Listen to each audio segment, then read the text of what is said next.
Trigger warning. This podcast episode contains discussions of emotional abuse and narcissistic abuse.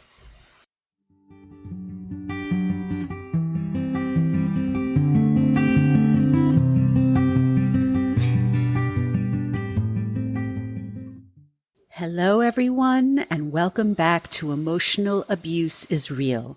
I'm your host, Serene Leeds, and I'm so glad you're here.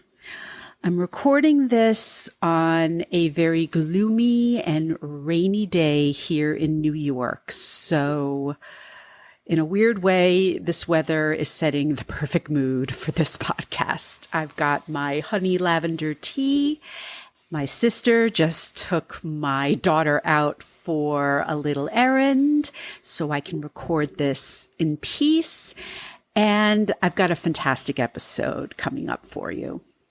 Before we get into today's episode, a reminder that emotional abuse is real still needs your support. And there are several ways you can do that. First of all, if you're a listener and you've been mulling over sharing your story, please don't hesitate to reach out via Instagram at Serene Leeds Writes. That's SareneLeedsWrites. Or reach out via our Emotional Abuse is Real Facebook page, or reach out via email at hello@sereneleadswrites.com. A reminder that anonymous guests are always welcome. Another way you can support Emotional Abuse is Real is by heading over to Apple Podcasts and both leaving a rating and writing a review. The more reviews we get, the easier it is for people to find this podcast. Finally, you can support the podcast by following me on Instagram at Serene Leeds Writes and following our Facebook page, Emotional Abuse is Real. And if you are able, please consider donating to our Buy Me a Coffee page, which I've linked in the show notes. As I've said before, this is a one-woman operation, and your donations help fund the podcast's production costs. I'd also like to remind you about my free newsletter. This is a great opportunity to stay up to date on my latest published articles, as well as new podcast episodes. Also, it's a wonderful way to stay in touch with me directly, especially if you are a business or a brand owner looking to punch up your website, email, or social media copy. In addition to all of my other writing and communications work, I am available to work with you on any writing or editing you may need with your business and brand copy. Plus, as an added bonus, I send out a free delicious dessert recipe to every new subscriber. I've left the sign-up link in the show notes, and you can also subscribe directly via my website, sereneleadswrites.com. All links, again, are available in the show notes. My guest for today's episode is narcissistic abuse expert Alena Scigliano. Not only is Alena a licensed psychotherapist, she is also the author of Swimming with Sharks, Surviving Narcissist-Infested Waters, a book dedicated to helping readers identify red flags and other common behaviors of narcissistic abusers. From speaking with Alena, it's clear that she is helping to spearhead a new and necessary movement in the therapy world. Clinicians who specialize in emotional and narcissistic abuse. We cover a lot of ground in this episode. In addition to discussing her book at length, Alena and I take a deep dive into several common terms associated with emotional and narcissistic abuse. I'm so grateful to Alena for coming on the podcast, and I hope you find our discussion as beneficial as I did. So, without further ado, here's my conversation with Alena Scigliano.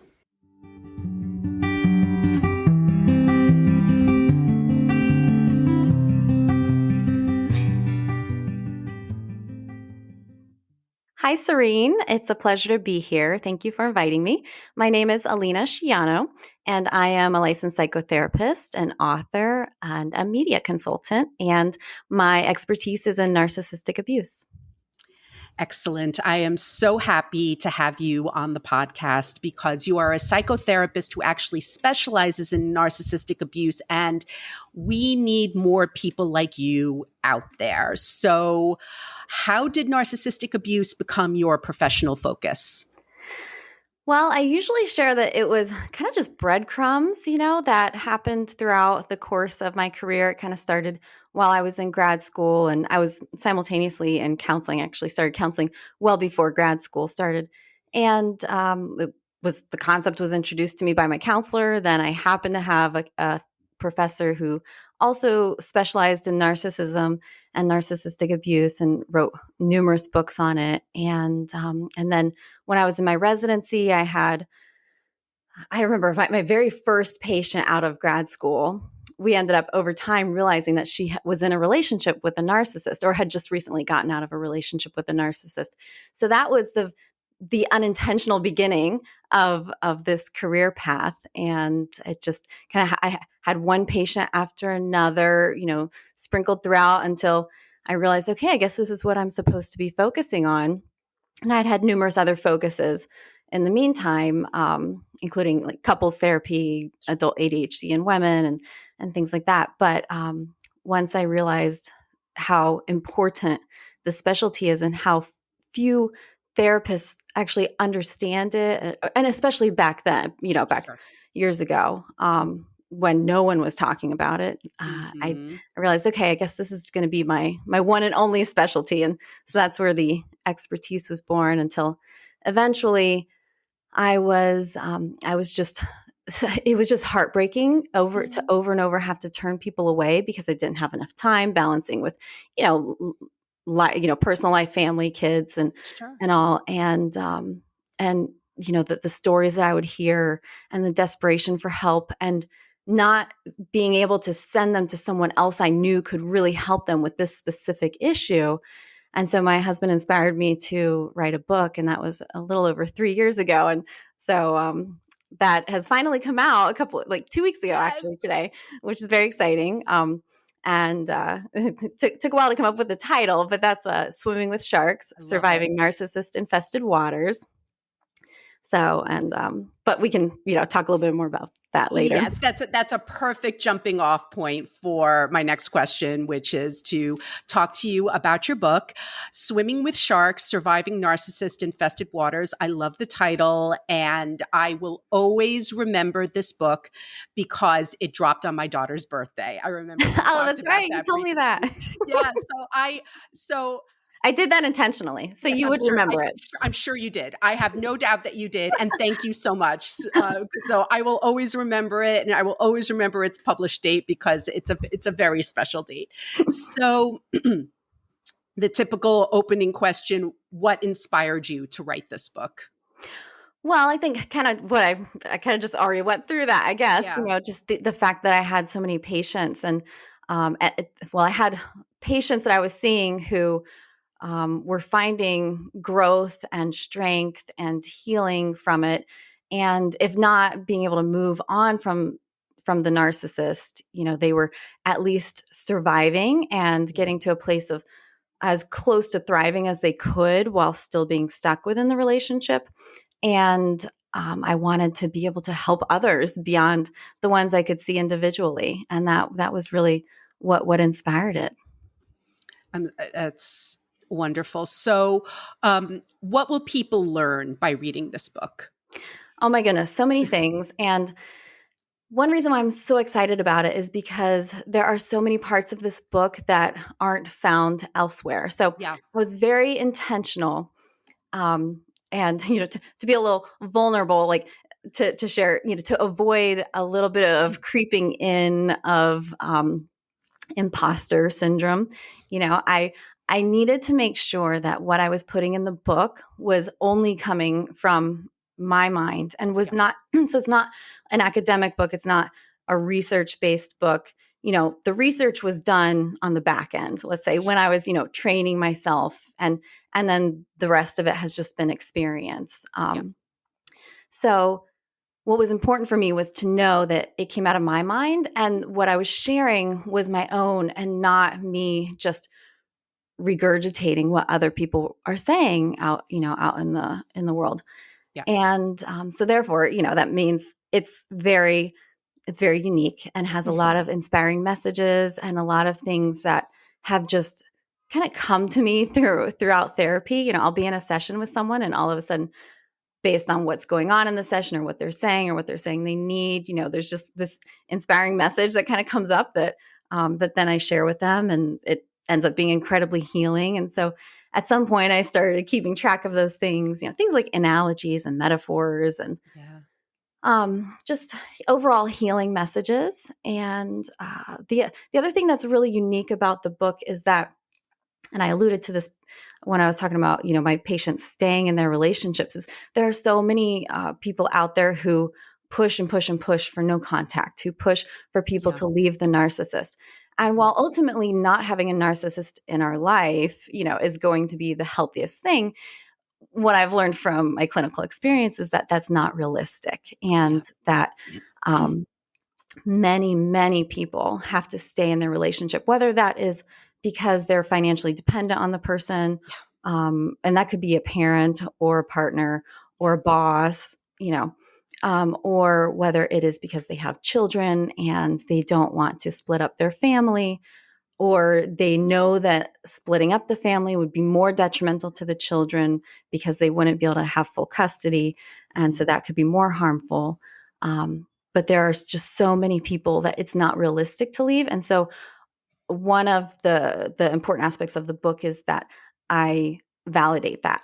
And that's, that's part of the chapters, I go through, if you can't stay. So, I carry the shark and, water theme throughout the book. So it's like, staying in the water, with the sharks versus getting out and things like that. So I walk people through how to handle whether they're staying, whether they're leaving, or whether they're kind of in limbo, and what to do and how to handle that. I think that's really important. And I'm really glad that you do that, because I just see it time and again. And I've said this before on the podcast, like for years, I would just always be like, well, why don't you just leave? Well, it's terrible. It's not. And I know that it's not so simple. And I'm really happy to hear that your book provides guidance for people, for those who are going to choose no contact, and for those who can't. Yes. So, in addition to that, because you have already answered this question in many ways, what makes this book different from all the other books about narcissistic emotional abuse out there?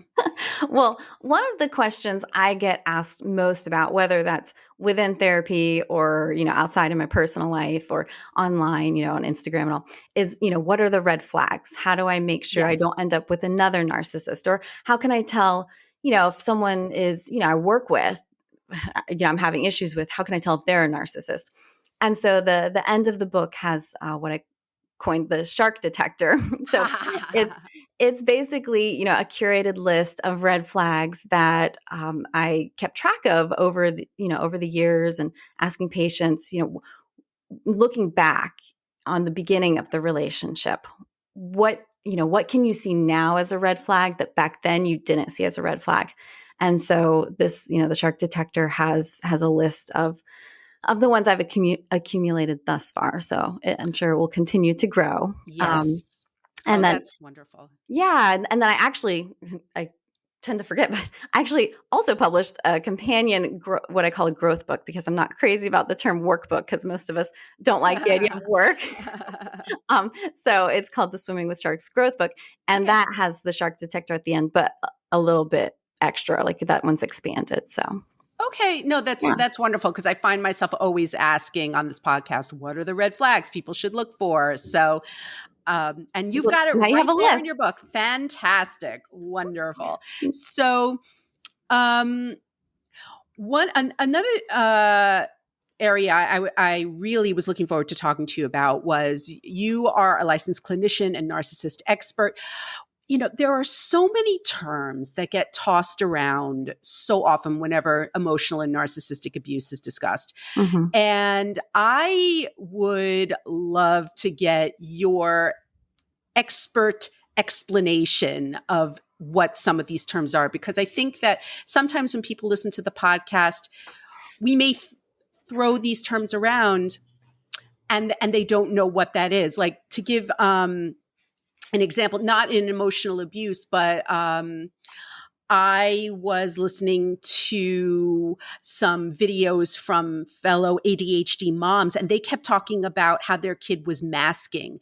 And I Mm. kept thinking that they were still wearing a mask to school. So, Oh, I found myself having to like yes. Google what that term was. And I have to believe that that's what happens with a lot of the listeners who aren't familiar.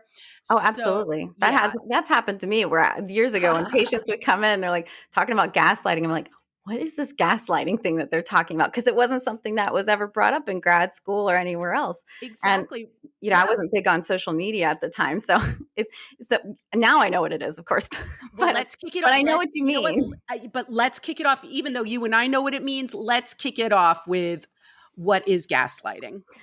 Well, and I love covering that one because that is probably the term that I see most often Okay. misused. And Ah, yes, yeah. yes. Okay. A lot of people use gaslighting just almost as a substitute for the word manipulating. And Mm, it's much more specific than that. okay. Um, so basically gaslighting is planting a seed of doubt in someone, saying something that makes them doubt themselves or doubt their reality. And so that usually ends up making someone feel like they're going crazy, especially over time. So they question their memories, they question their sanity, and it's one of those extremely covert examples. Okay.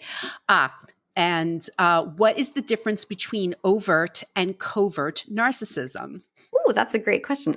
Because actually, yeah, I do talk about that in the book, and I Yeah. specifically talk about other terms that are used that I'm not crazy about, and I do prefer to use the terms overt and covert Okay. because overt is the out in the open. So the way it's easy to remember is think about like when you hear things like covert operations, Navy Hmm. SEAL teams and all. That that's kind of like the black ops. That's the secret one that you're not seeing happening, but Yeah. it's there. So covert narcissism is the same thing, Yeah. and really it's not so much I guess it is the narcissism, but what we really see are the symptoms and the behavioral symptoms of the narcissism and how the narcissists act, kind of what narcissistic abuse tactics they use or how they're using them and how they're coming out. So, that's covert, whereas overt is the one that's more of your typical typically thought of characterization of narcissism. It's the one that's in the diagnostic statistical manual Hmm. for the book that we use for diagnosing Right. narcissistic personality disorder. Yeah. And that's the grandiose type, the one that's out there, the one that's really charming, the one that's charismatic, and the one that is it's just more in your face, and Mhm. it's much easier to identify Yeah. than the covert one. So, and if you notice, I use the term grandiose. So a lot of times people use the terms grandiose versus vulnerable narcissist. And this is Mm. why I like overt versus covert, specifically the covert, because Okay. I think that using the term vulnerable narcissist is actually pretty dangerous. Mm. So, okay, let me ask you really quickly. When you think of someone being vulnerable, what does that make you think of? How does that make you feel inside? It makes me feel like I have no self-esteem. I hate myself, and I just feel like I'm at the mercy of everyone else. Okay. And so if you're thinking, if I tell you, okay, do you see that person over there? They're pretty vulnerable. What's your reaction to them? Um, I guess I would try to like tread lightly with them. hmm I think yes. And I think Yeah. most people automatically feel a sense of compassion towards Hmm. someone who's vulnerable, Hmm. which is why I feel like it's a dangerous term to use. Okay. Because while compassion has its place with narcissists, Yeah. what the reason why I use the shark metaphor Yeah. Is not to say that narcissists are like sharks, even though in many ways they are, but it's to say, it's more so to get us thinking about how we relate to narcissists. So, Mm-hmm. if you see a shark in the water, you're not going to go swimming in the water, Yeah. you Yeah. know? And so we need to remember, if you see, if you recognize that someone's a narcissist, you need to stay away. And that's what's going to help prevent these relationships to begin with. And the perpetuation of all the narcissistic, I guess the passing down of the narcissism, basically. Yeah. And so, you know, having compassion has its place, because it helps us understand the narcissist, and then it helps us accept them for who they are. Yeah. And then it helps us, forgive the hurts and the pains from a place of, doing that for ourselves. Having compassion in the sense of, okay, well, let's say you see a shark and its fin is cut off, and oh, well, it's not dangerous. Its fin is cut off. It's Right. vulnerable. I see what you're saying. Yeah. It's still just as dangerous. And so we don't want to be tricked into thinking that it's, that we need to help save this person. And so that's the biggest thing, is people think that, oh, if I just stay with them long enough, if I just love them enough, then they'll get better, and I'll help them, I'll save them. Yes. I don't know what it is within us, but I think especially, women, tend to have a propensity for wanting to save people, emotionally. Yeah. And that's what causes the greatest issue, I think, on a societal level, is this belief that we can save and help, and therefore choosing to not set the boundaries that we need to set in order to protect ourselves and first save ourselves, so that way we can be there for others. I've seen this with so many people, and I know that I definitely put myself in that position. I always like to preference former boyfriends by saying my husband always likes to tell me, you have horrible taste in men. And I always say, I know. 20 plus years ago, I was in a relationship with the guy who liked to drive drunk. And I just figured, hey, I love him. I'll stay with him. I'll help him. I'll save him. Oh, that was such a wake up call. It's so true. How we just feel like we see someone who's vulnerable, and we see that they have a problem, and you have that compassion. We do. Yeah. We have that compassion. And that's maybe that's why, because I've been through all of that, maybe that's why that wasn't my immediate response when you asked the question. Because I was like, how do I know he's vulnerable? He might be a narcissist. But yes. So before I start like rattling off different terms, I'm really interested by what you said when you mentioned that there were certain terms that you're not comfortable with, or you wish that maybe we could change. So if I'm saying any of those, I would love to know the preferred term. Yeah. I'm trying to think if there's anything else that. Oh, okay. Okay. I don't I'm sure there is off the top of my head. Yeah. That's the biggest one I think of. Because it's on my mind, because I saw where someone had, I brought up, I shared a post on Instagram, LinkedIn, about narcissistic abuse stress, which is the term I coined and share about in the book, as well as narcissistic abuse stress disorder. So again, these are terms that I've coined, and I explain all about it, and where each word comes from and why it's specifically named that. But anyway, so I was sharing about narcissistic abuse stress, and someone left a comment saying that I know. I was also explaining why PTSD, the diagnosis of post-traumatic stress disorder, does not apply and can't really be used for people with who have just been going through narcissistic abuse stress, because to qualify for PTSD, you have to have been exposed to basically a life-threatening event. Or something pretty close. there's more specific wording, but is, I don't have it on the top of my head. But Okay. anyway, so they ended up saying, well, I think complex, CPTSD covers it. So that's complex post-traumatic stress disorder, which isn't at this point a diagnosis listed in the DSM, but is in the ICD, which is the World Health Organization's diagnostic manual. And so that got me, on a rabbit hole of, okay, before I respond, let me make sure I know exactly what I'm talking about. And so, I was looking up the exact diagnostic criteria, and it's actually kind of worse than it's more severe than PTSD, Oh, which I didn't wow. realize until I really read into it. I think people are using that a lot, and saying, "Oh, CPTSD," for narcissistic abuse.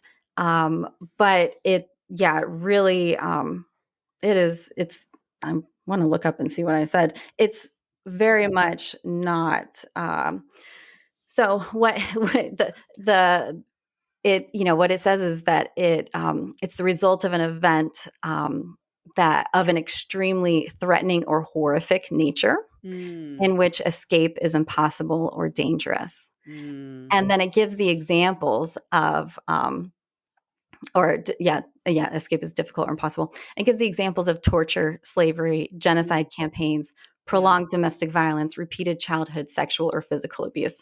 Okay. And then, it even gets into talking about the borderline personality disorder kind of being in conjunction with that.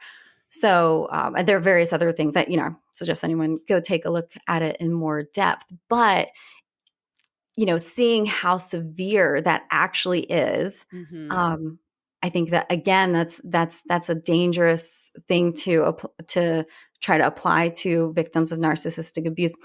For one thing, because especially if you're trying to get a divorce from someone and you're going through a custody battle.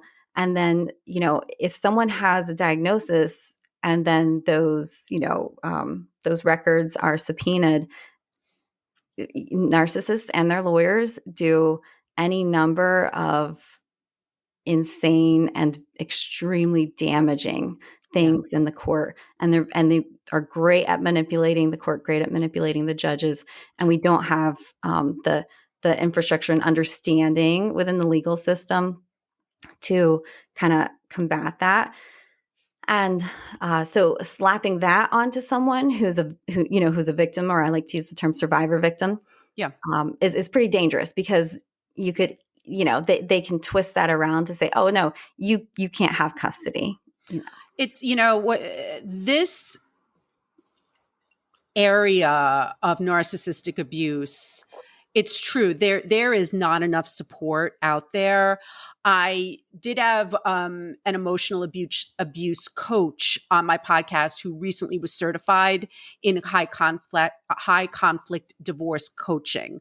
Mm-hmm. So she's out there, and there are going to be some upcoming episodes of this podcast where I'll be speaking with some attorneys who specialize in this kind of divorce, because people need the knowledge and the training of Yes. these kinds of situations. So Yes. thank you so much for bringing that up.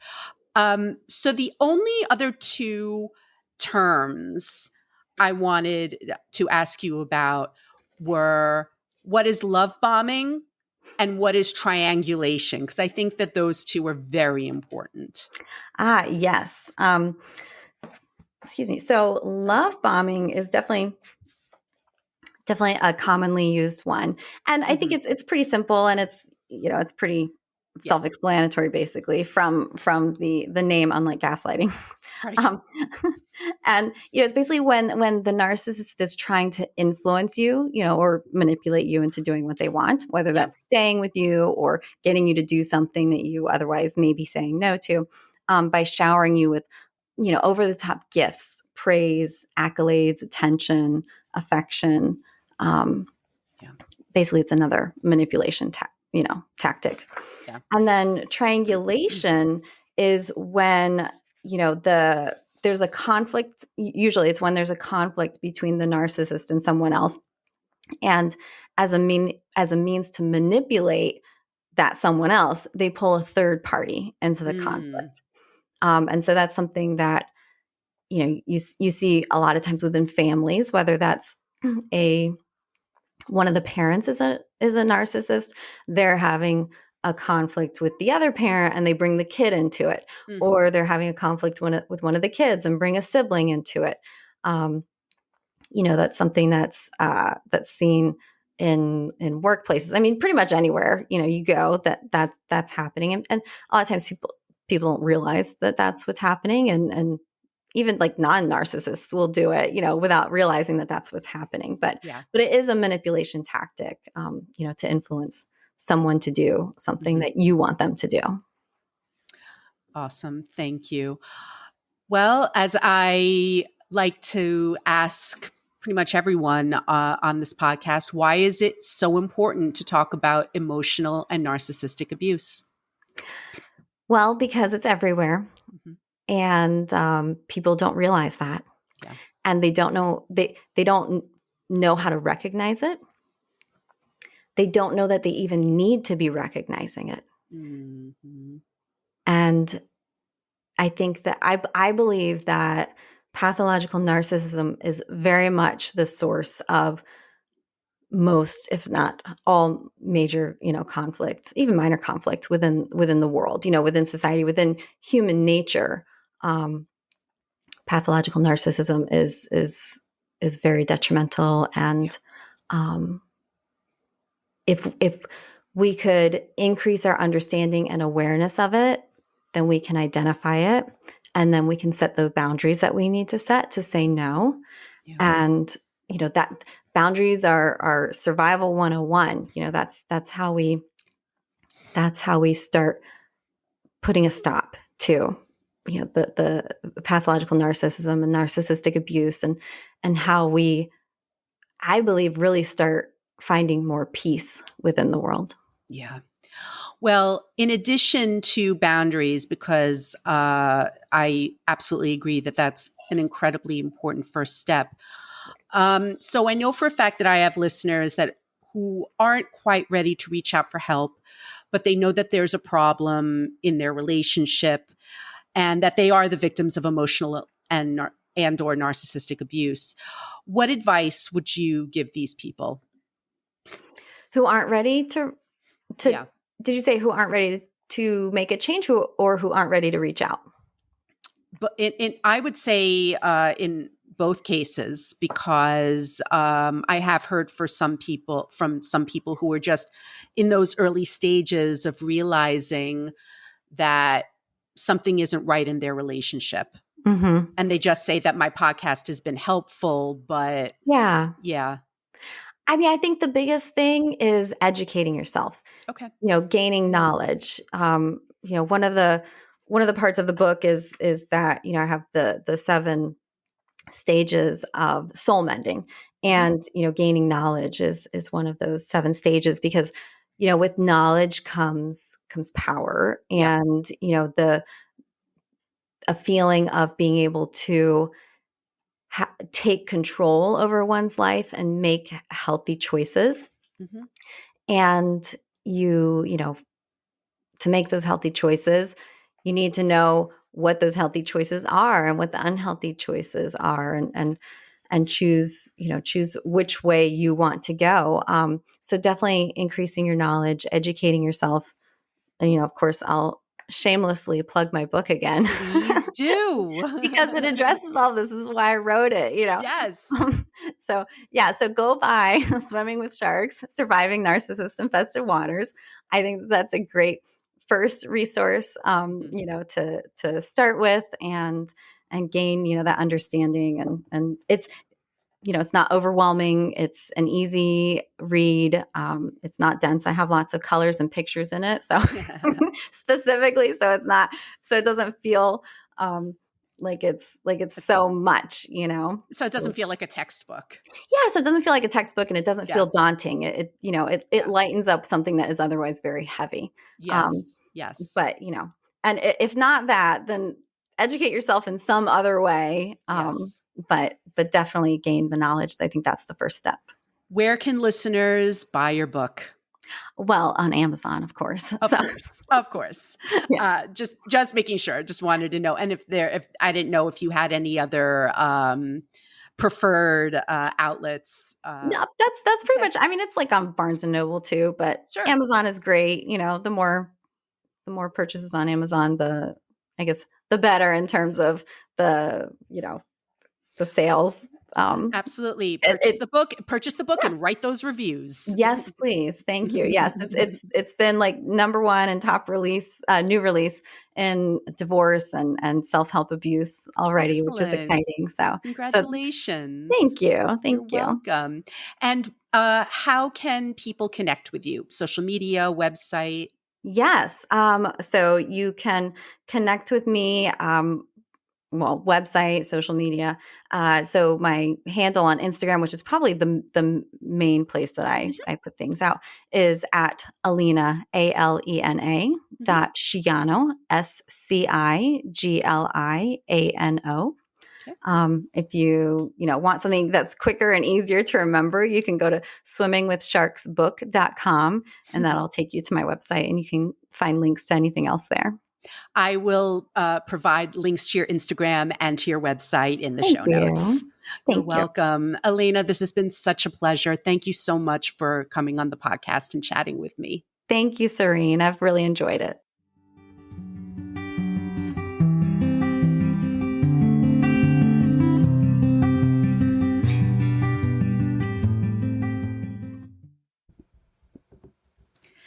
Thank you for listening to my chat with Alena Scigliano on Emotional Abuse is Real.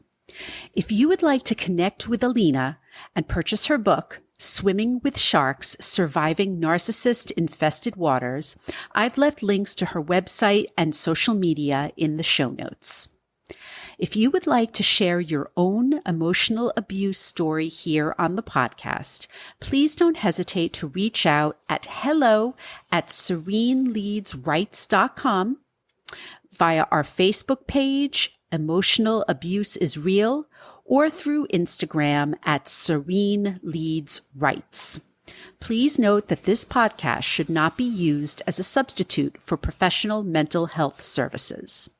If you are a victim of emotional abuse and need help, please call or text the Suicide and Crisis Hotline at 988 or call the National Domestic Violence Hotline at 1-800-799-7233. You can also text START, START, to 88788. Once again, don't forget to subscribe, rate, and review the podcast on Apple Podcasts. Follow me on Instagram and Facebook. Sign up for my free newsletter. And if you can, please support us through our Buy Me a Coffee page. Thanks so much for listening, and I'll see you next time.